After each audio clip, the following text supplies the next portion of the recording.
Ada pertanyaan lagi?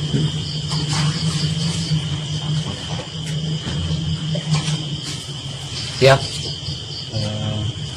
Sifatnya hanya konfirmasi dan sekaligus mohon dikoreksi. Ya. Karena tadi ketika yang tadi siang, hubungannya dengan yang tadi siang, ketika saya bertanya di dalam hati, tiba-tiba juga ada jawaban juga. Cuma kan saya sedang belajar misalnya, jadi belum pede apakah benar jawaban itu. Konteksnya adalah agama dengan Tuhan yang ilusif. Ya. Nah, bagaimana dengan gereja yang sungguh mengakui Isa, Yesus, dan juga sekaligus mengakui bahwa benar Roh Kudus itu yang saat ini bersemayam. Gitu. Tapi sekaligus tadi lalu timbul jawabannya ini, minta dikoreksi apakah jawaban ini itu? Iya.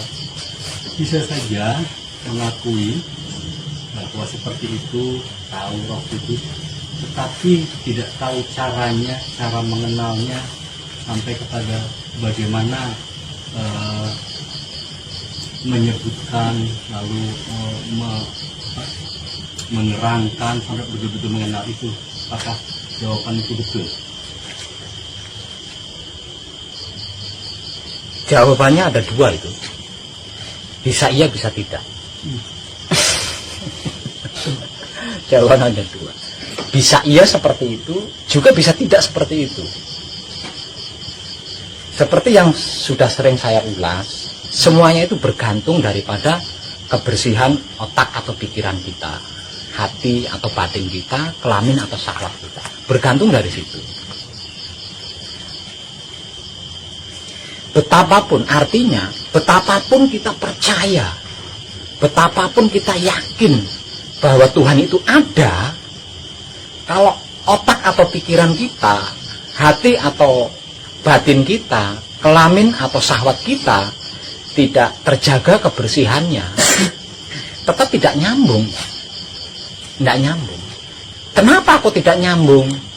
Karena yang dimaksud daripada Tuhan itu sebenarnya hanya berlaku untuk orang-orang yang kebersihan otak atau pikirannya, hati atau batinnya, kelamin atau syahwatnya terjaga, Pak. Bukankah di dalam kitab setiap firman selalu menyatakan, hai orang-orang yang beriman? Jelas kan? Artinya Tuhan, yang dimaksud Tuhan itu hanya berlaku untuk orang-orang yang beriman, Pak. Kalau tidak beriman, tidak nyambung. Karena apa? Karena Tuhan tidak berlaku bagi dia. Jadi yang mereka geluti itu Tuhan ilusi, bukan Tuhan sesungguhnya. Karena Tuhan yang sesungguhnya itu hanya berlaku untuk orang-orang yang otak pikirannya terjaga kebersihannya, hati atau batinnya terjaga kebersihannya, kelamin atau syahwatnya terjaga kebersihan.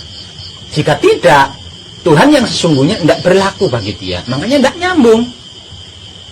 Perkaranya hanya di situ saja sebenarnya. Jadi bukan perkara agamanya, bukan perkara ayat-ayat di dalam agama itu, bukan perkara akidahnya, bukan perkara kaedahnya, bukan. Perkaranya tiga singgasana mereka ini, tiga singgasana kita ini bersih enggak? Kalau bersih, kebersihannya terjaga enggak? Perkaranya cuma itu toh, Pak. Hanya satu itu. Bukan perkara yang lain.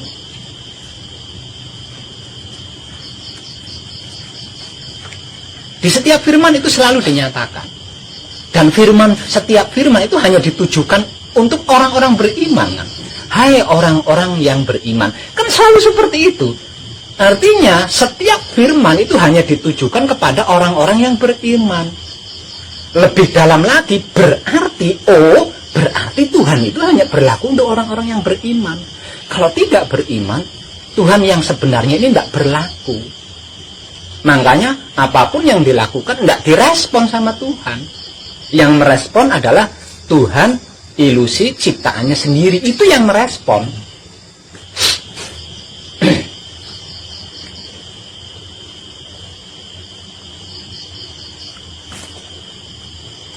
Unik kan?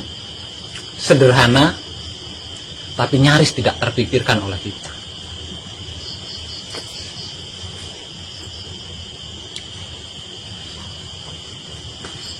Sekarang pertanyaannya, apa sih iman itu? Kan gitu.